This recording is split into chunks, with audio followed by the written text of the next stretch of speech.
عمران ریاض خان کا قصور صرف اتنا تھا، وہ ان اشرافیہ کو بے نقاب کرتا تھا جو پردے کے پیچھے بیٹھ کر جرم کا ارتکاب کرتے تھے۔ سب سے پہلے آپ کو یہ بتاتے چلیں کہ Supreme Court of Pakistan justice Umar Ata Bandial نے بہت بڑی خوشخبری سنا دی۔ انہوں نے عمران ریاض خان کیس کی سنوائی جاری کر دی۔ سب سے پہلے چیف جسٹس کا کہنا تھا کہ کوئی مجھے یہ بتائے گا کہ عمران ریاض خان کے اوپر آخر کس چیز کا کیس ہے، کیا انہوں نے کوئی جرم کیا ہے، کیا کوئی چوری کی ہے، آخر انہیں کس لیے گرفتار کیا گیا، جبکہ ان کے خلاف کوئی بھی FIR نہیں کاٹی گئی لیکن انہیں گم شدہ کر دیا گیا۔ اس کے حوالے سے سب سے پہلے آپ کو یہ بتاتے چلیں کہ چیف جسٹس آف پاکستان نے یہ سنوائی کر دی ہے اور کہا ہے کہ جلد از جلد عمران ریاض خان کو پیش کیا جائے۔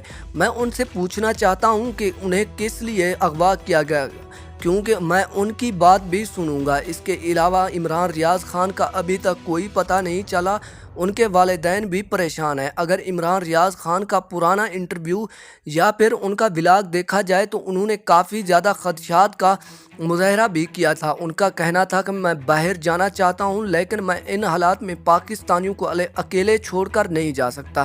میرے اوپر یہ بات فرض ہے کہ میں عوام کے سامنے سچ ثابت کروں اور انہیں سچی خبروں سے آگاہ کرتا رہوں۔ اسی پر عمران ریاض خان کو اغوا کر لیا گیا۔ Thanks for watching. اللہ حافظ۔